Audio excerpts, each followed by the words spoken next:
in a sense that Chelsea were wrong to sell him a couple of seasons back, and now that he's matured, just making sure that they don't consider the ego is put away, and then he's bringing the player back in.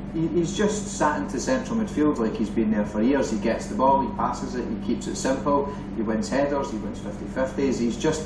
He's everything that John Obi Mikel wasn't. Yeah. And that's exactly what they needed. They needed a guy who could just sit and defend in front of the back four, who could also start attacks from deep positions, and he's done that.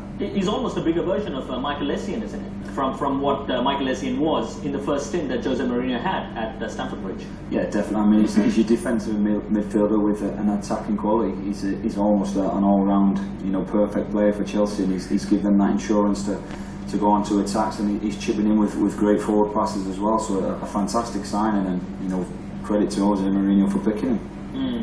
Yeah, there was a loss against Villa a couple of weeks back, but otherwise it is still Chelsea who are at the top of the table. Maybe we should quickly run through what the table looks like, Stevie. 69 out of 31 there. Yes, if Man City are able to win those 3 games, they could go ahead of Chelsea. But the fact of the matter is they've got those games out of their way, is Chelsea, and they've picked crucial points there. Yeah, I think when Mourinho said a couple of weeks ago he'd rather be in Man City's position with 3 points behind, with 3 games in hand with less than 9 points behind, I don't know. I would rather have the points in the bag rather than have a fixture pile up. I don't know if Ashley would be the same in the I-League, obviously, but I would rather have points in the bag and putting pressure on the opponents rather than being chasing.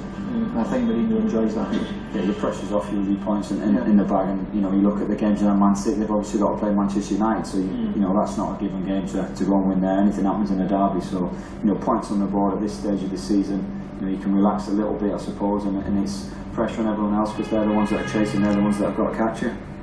Because I'm just looking at what Chelsea have in their hand going forward. You put aside the PSG fixture, Stevie. You've got Stoke at home. You've got Crystal Palace away, obviously, to begin things. Swansea away. Sunderland home. Liverpool away, which is a big one. Norwich at home, and Cardiff away. So strictly speaking, if you take aside that Liverpool game, the next big game, if you look at that table, is Stoke, which is placed at number 10.